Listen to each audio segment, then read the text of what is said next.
On the day that Ukraine's President Zelensky led celebrations to mark the country's independence from the Soviet Union in 1991, we start the programme with a special report from the front line on what Ukrainians, both fighters and civilians, are having to endure. Thousands of people gathered to hear President Zelensky's defiant speech, saying they were not victims but fighters and that peace was getting closer. He and his wife laid flowers in tribute to those who lost their lives in the war.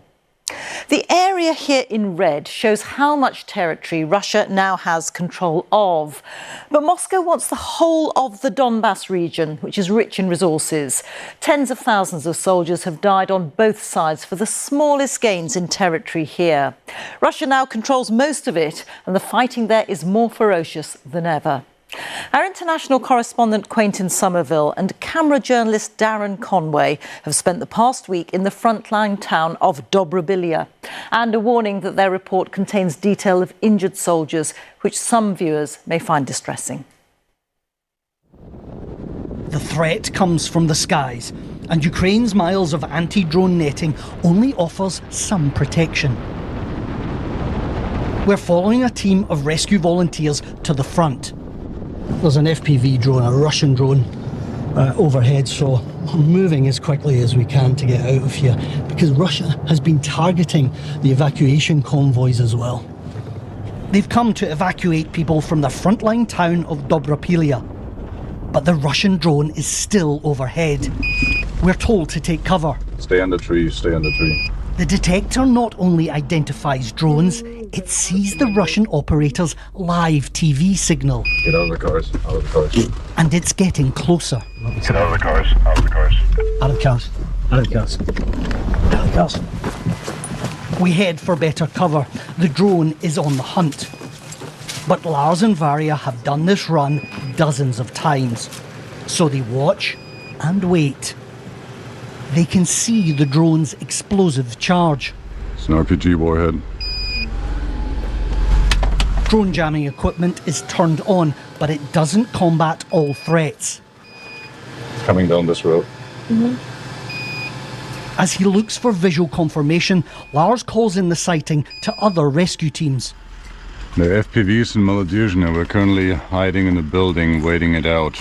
If anyone else has Maladizhny evacs, do not go there. It was clearly visible, and it was on 3.3 gigahertz. They're hunting down here. And there was a RPG warhead underneath. But still there are people to be evacuated from here. Even as the bombs start falling. 24, 36, and something else have like double. Eventually they find Tetiana and her son Anton. What's the most dangerous part of this job? Actually drones, because drones are following us, they are flying all over us in the sky, it's FPV, it's ammonia, etc. And they are aiming exactly the volunteer vehicles. Most of the population has left Dobropillia. The shelling is constant and they haven't had water here for a week.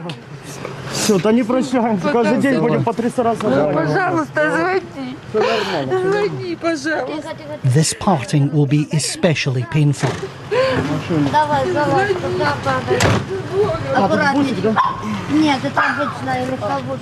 Look, in war, towns are lost and won and lost again, and people are evacuated from their homes time after time. Donbass is now firmly on the negotiating table, and so for the people here, people who've lived here for generations, these may be permanent goodbyes. Let's go. But still, Tetiana isn't ready to abandon her home. Go out of Dobropillia as soon as we can, as fast as we can. The young one behind me, how old is he? 15. 16? 15. All right, the young dude is underage, so we go out maximum speed. Good luck. Their car is full of evacuees, so Anton rides with us. Do you think Ukraine should give up Donbass for peace?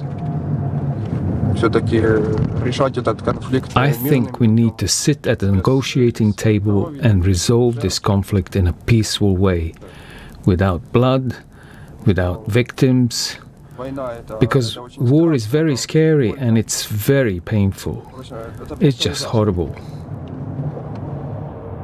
Russia is creeping forward here, and we move forward too.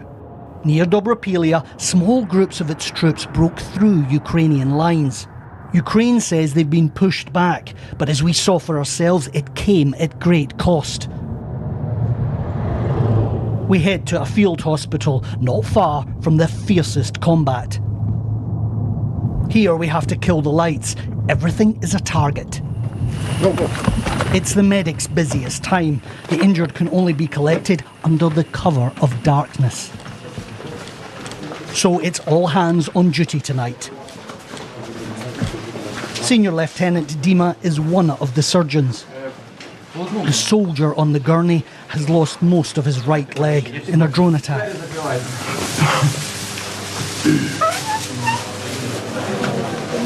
It took days to recover some of these men from the battlefield. Tens of thousands of Ukrainian men have died for Donbass. Yes. Was it worth it? It's a complicated question. Yes, I think it is, because it's our country, it's our land, and it's наша свобода, our freedom from Russian. I think it is. So they're holding on here with all their might. Too busy fighting and suffering to pay much attention to far-off peace talks. This man has a bullet wound to the chest. Much of the combat here has been at close range. About a quarter of the injuries they get here are gunshot wounds. Most come from drones. This medical stabilisation point, you see, they've never seen so many heavy injuries. And this is why Russia doesn't want a ceasefire. Ukrainian casualties are mounting, and here in the Donbass, they're on the back foot. Russian casualties are higher, but it can sustain them. So for Moscow, it's a ruthless calculation. Keep fighting on the battlefield and make bigger gains at the negotiating table. We have to stop it, but we don't want to stop it like this. We want back our territory, our people, and we have to punish Russia for what they did. Do you miss civilian life? Do you miss peace? Of course I miss it, and everybody misses. We just want to go home, to live in peace without this nightmare, this blood, death, and all this. And every day brings a fresh nightmare. Russia bombed 72-year-old Ivan's hospital. Now he's searching for his wife. If you bring my wife to me, it would be a great gift.